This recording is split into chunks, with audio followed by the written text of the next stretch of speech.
Salve galera, tudo bem com vocês? Então, hoje estou aqui com o Miqueias. Oi gente, tudo bem? Estamos aqui para gravar o quadro de terror. O primeiro link aí da descrição é uma playlist com todos os vídeos do quadro de terror. Então se vocês não viram algum, vai no primeiro link da descrição. Gente, não vê os primeiros, pelo amor de Deus. Vamos os primeiros. Quando a gente vê os primeiros, a gente fica tipo, meu Deus. Então já deixando o seu like embaixo, se inscrever aí embaixo, beleza? E bora lá ver o vídeo. Bora lá!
Hoje no quadro de terror a gente vai falar sobre um filme muito conhecido, A Órfã. Você já assistiu ele? Lançado em 2009. O filme conta a história de uma garota chamada Esther que é adotada por um jovem casal.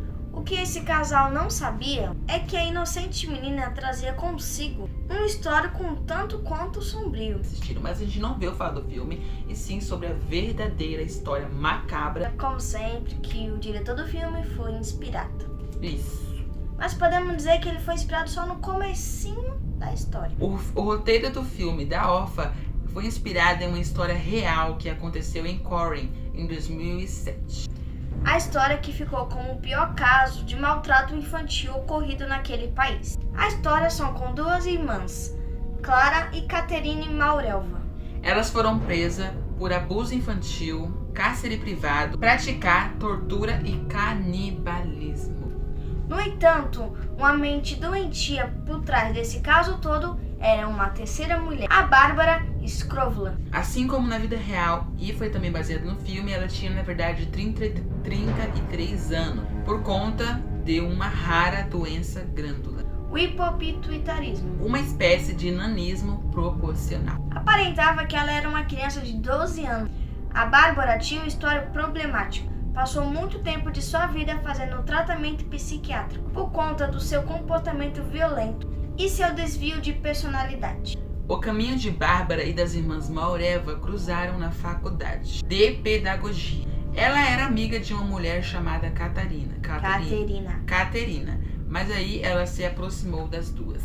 Manipuladora ao extremo e se aproveitando sobretudo da fragilidade da Clara, que era mãe de 2 filhos pequenos e que estava sofrendo por causa do término recente do casamento. Ela convenceu as irmãs a ingressarem em uma seita radical chamada de The Ends, comandado pelo próprio pai de Bárbara, chamado Joseph Skrola. The Ends, que é um grupo dissidente do movimento Grau, prega o desprezo pelos tabus sociais. E sabe o que isso significa? Significa que os membros dessa seita estão livres para praticar incesto, canibalismo, homicídio e várias outras barbaridades. Com ciúme a atenção que Clara dava aos seus filhos, a Bárbara deu início a uma campanha contra eles.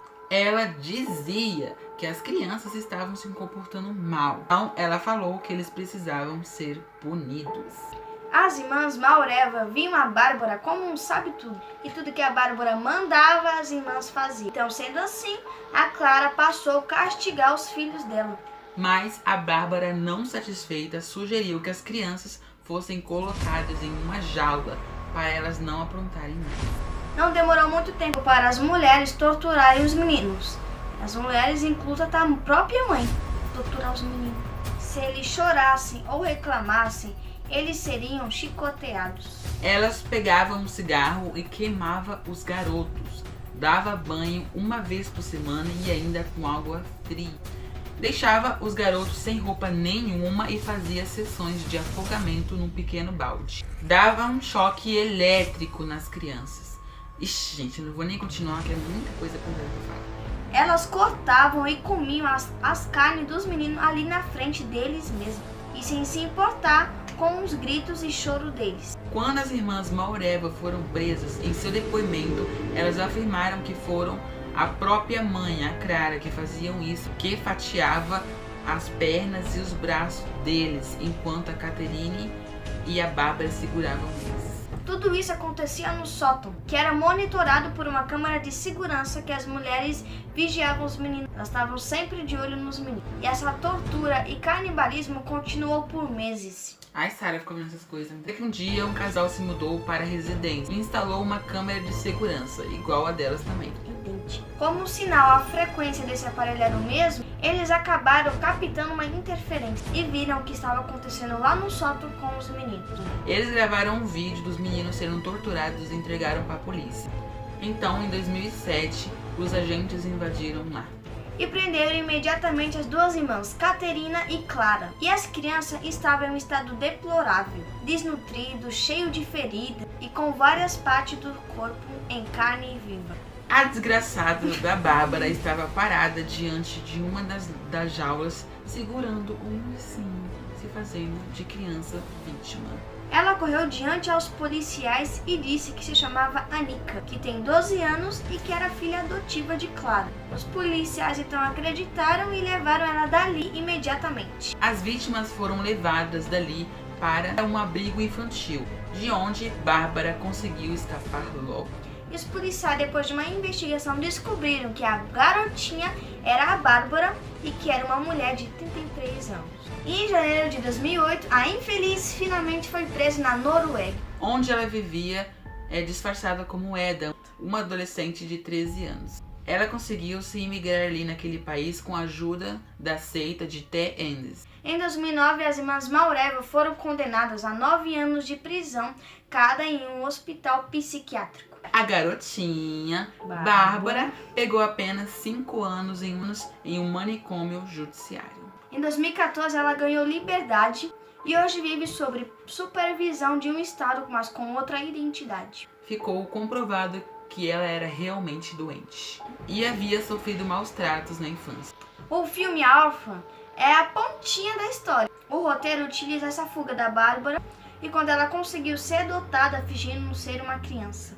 Se essa história macabra fosse contada na íntegra, seria uma obra pesadíssima e um dos filmes mais perturbadores do planeta.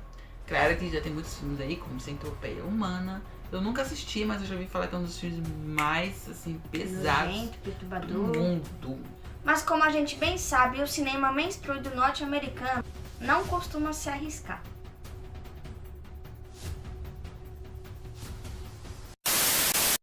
Então, galera, esse é o vídeo de hoje. Espero que vocês tenham gostado. Se gostar, não esqueça de deixar o seu like embaixo, se inscrever aí embaixo e ativar o sininho para toda vez que eu postar receber notificação. Beleza? E até o próximo vídeo. Falou!